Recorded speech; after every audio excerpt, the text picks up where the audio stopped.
going to be offensive to our United Nations. I'm going to be offensive to the French and to our own State Department. Anyway, I do have a background in Africa, and for that reason, I'm going to speak for the fourth time in a week, actually the fifth time on the crisis. I'll leave it up here if that's, we want to see Zagita, yeah. For the fifth time, the crisis in Cote d'Ivoire. Cote d'Ivoire is a West African country. We've been reading about it. You don't read much about it. It's sub-Saharan Africa. Nobody cares about sub-Saharan Africa. They do care about Libya. That's up north, still part of the African continent, but not sub-Saharan Africa. Anyway, the news is reporting that President Gbagbo, that's the seated president, and his wife Simone were captured yesterday by the French military forces, acting with the rebel forces of Alassane Ouatara. There is a videotape of both President and First Lady in custody, and you can put up the other one right now.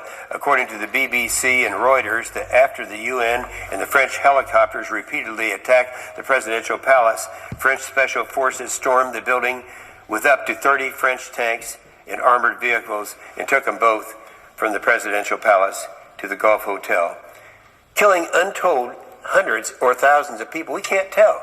This right here, Madam President, is a picture that was taken. This is a helicopter right here, a United Nations helicopter.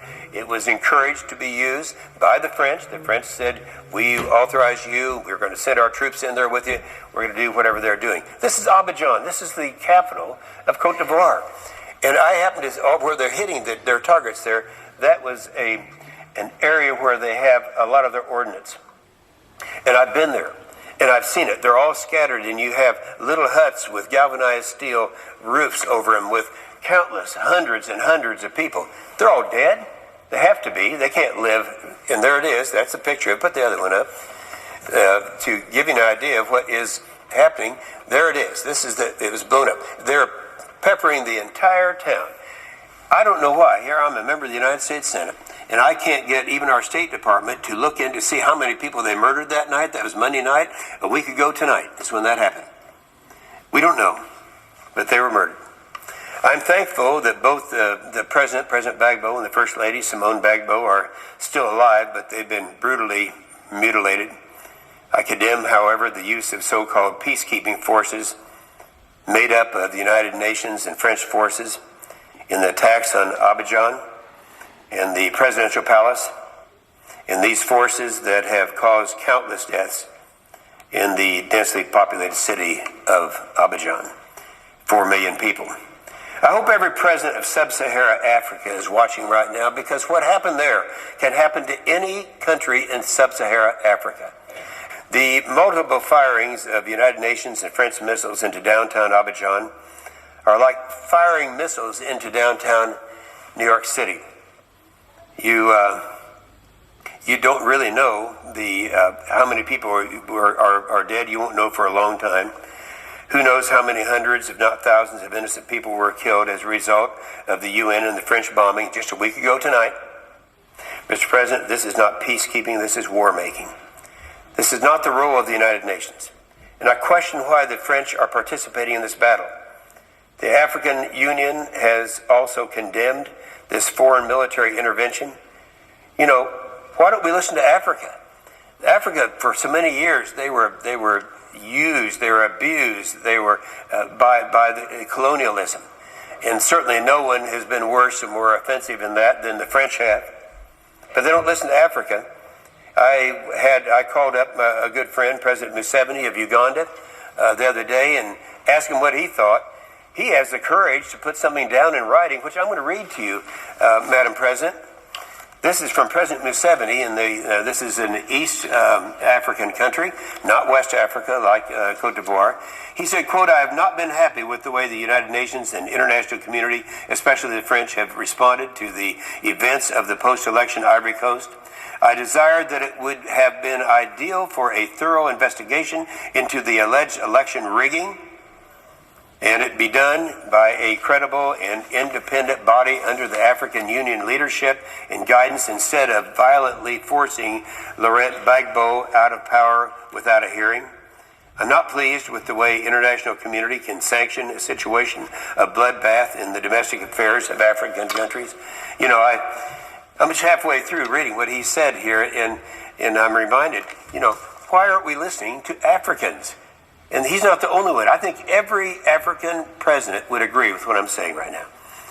He went on to say, I would prefer a peaceful intervention by the African Union Committee that would investigate into the matter, give the parties a fair hearing, and come out with a workable recommendation that can promote peace and stability in the region. The recommendation would include the possibility of a peaceful and conciliatory settlement towards a power-sharing deal, as was done in the case of Kenya and Zimbabwe. We all know about that. At this point, I believe, still this is President Museveni of Uganda quoting, I believe he would be happy to have a team of capable African leaders chosen under the auspices of the African Union to work on a peaceful end to the conflict in Ivory Coast. I believe that the Ivory Coast, the African Union must be given the opportunity to handle the matter in-house. I am, of course, not pleased with the way the UN and the international community has directly thrown their weight in support of Alassane Ouattara and now recognizing him as president. President Museveni from Uganda. I have talked personally to many other presidents, and I could be quoting all of them right now, but essentially that's the statement to which they all agree. And Madam President, I've been informed that this reflects the current sentiments of the African Union, too, actually including the current AU Chairman Obiang, Chairman Obiang, who condemned the foreign military intervention in Cote d'Ivoire, saying that, quote, Africa does not need external influence. Africa must manage its own affairs. That's what the Africans said. That's President Obiang. President Obiang is the president of the African Union. And the Kenyan Prime Minister, Odinga, who happens to be here, and I'll be meeting with him in just a few minutes, was quoted yesterday as saying that President Gbagbo, that's the president who was abused, thrown out of office, has been captured, and I say that he should not be hurt. I have actually already sent word to Mr. Ouatara saying that Gbagbo should not be hurt. If he wants to go out into exile, he should be allowed to go into exile, but he needs to be treated humanely. That's all I'm asking our State Department and the United Nations to do, and they won't do it. I've warned the UN and the French on the floor 4 times in the past week that they would have blood on their hands if they continued supporting the rebel forces of Alassane Ouattara and continued the bombing of the capital of Cote d'Ivoire, Abidjan. And I didn't agree with the immediate ceasefire. Well, that's what's been happening over the last week, 10 days. I said on April 4th, and I'm quoting myself now on the floor, standing right here at this podium, I said, I think we can avert a real tragedy, something maybe comparable to what happened in 1994 in Rwanda with the genocide. We all remember that. We also remember that we were warned. We weren't warned, but the United Nations was. The Secretary General, we now know, was warned that the genocide was going to take place in 1994 in Rwanda. 800,000 people hacked to death with machetes. And the world stood idly by. Of course, that's sub-Saharan Africa. Nobody cared. I called for a ceasefire in Abidjan. No one responded. This was 8 days ago. You know, I wonder sometimes, why is it nobody cares about sub-Saharan Africa? I remember way back in 1998, when under President Clinton, they were going to send troops into Kosovo. And the excuse they were using at that time was ethnic cleansing. And I said on the Senate floor, I said, why is it we're all concerned about ethnic cleansing in Kosovo for every one person in Kosovo who's been ethnically cleansed on a given day? 100 in any one country in sub-Saharan Africa has, but nobody cares. Nobody cares about sub-Saharan Africa. Why is there no outcry for these millions of people who are being brutally murdered in other places in the world in sub-Saharan Africa? I have to say this, and I know it's very unpopular to say it, but I'm going to quote a guy whose name is Roger Wilkins. He's professor of history and American culture at George Mason University. He said, quote, I think it is pretty clear. U.S. foreign policy is geared to the European-American sensibility, which takes the lives of white people much more seriously than the lives of people who are not white. What's he saying there? I think I know what he's saying. But no one mobilized on behalf of the 500 people who were shot, hacked, and burned to death in the village in eastern Congo, Central Africa, Around the same time, no outrage was expressed on behalf of the many other innocents who had been misfortunate of being slain. You know, I read this because I knew this was going to happen. And so it was only 5 days ago that I warned that this was going to happen. So anyway, on April 5th, I said that the Ouatara has tried to deny his involvement in the slaughter of up to 1,000 innocent people. This is April 5th, a little over a week ago. There it is, folks. That town is called Duquay. It's in Cote d'Ivoire. It's a small community. It's the western town of Duquay. His forces I'm talking about Ouatara, took the town earlier last week after the Gbagbo forces had gone. They were already gone. It had to be the Ouatara forces. We know now, Mr. President, that these people were shot, macheted, and burned to death by the Ouatara forces. You may remember me quoting on the floor here just a few days ago a BBC report back last week that quoted the BBC reporter Andrew Harding, who said of the Duquay massacre, this is it now, folks, just a little over a week ago. He said, I spot 4 pigs eating something dark in a charred courtyard, standing by a newly dug mass grave. A UN soldier from Morocco is choking with rage and grief. I ask him if any of the dead that the hogs were eating were children. He nods and begins to sob quietly into his face mask.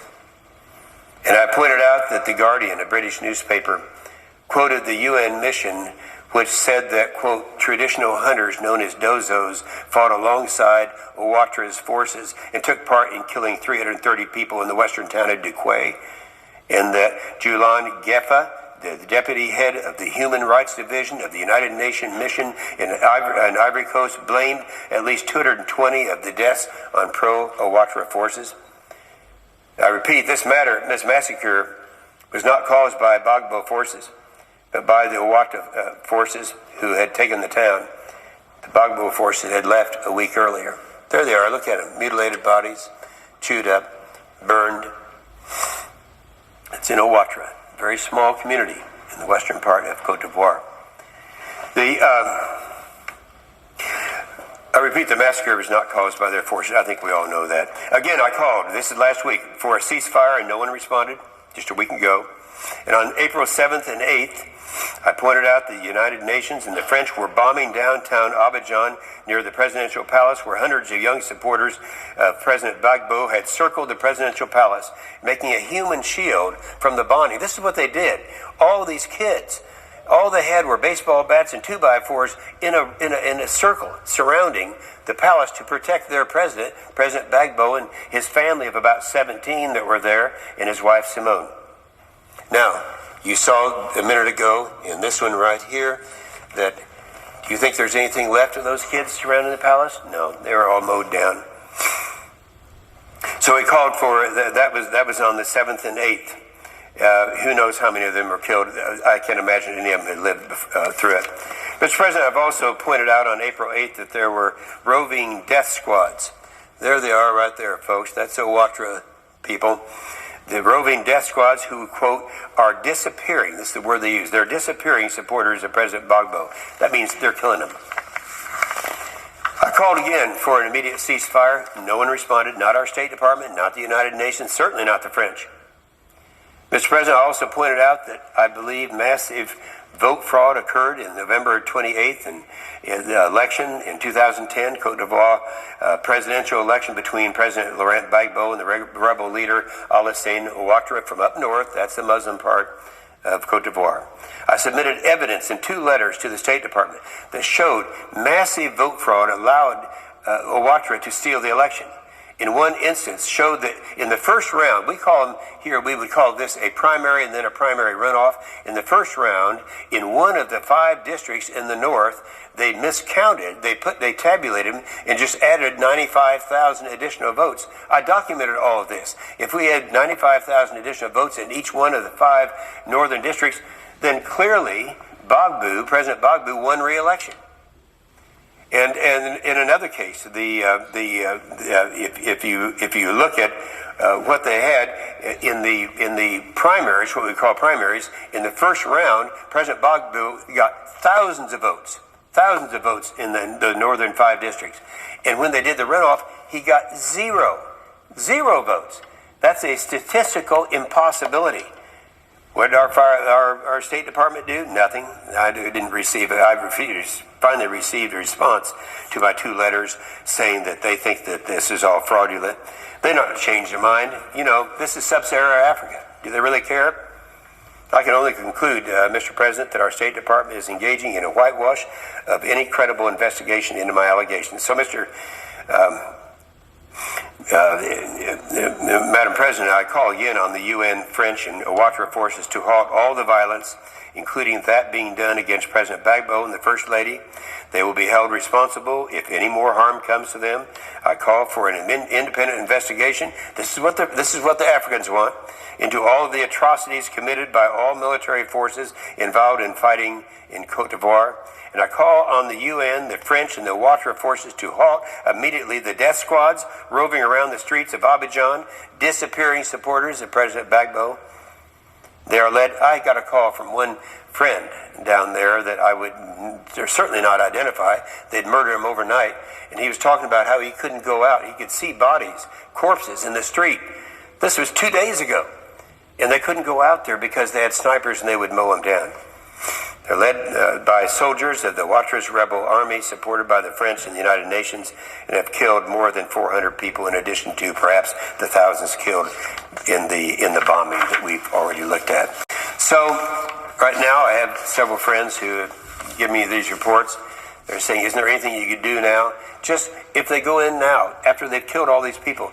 And I call upon, again, the United Nations, the French, which I know are not going to do it, and certainly the Ouattara rebels, and our State Department to go in and stop it. We could do it in no time at all. All this concern about Libya and all these things are going, this is just as bad. But nobody cares. Keep in mind, this is sub-Saharan Africa. So the streets are filled with the stench of rotting bodies.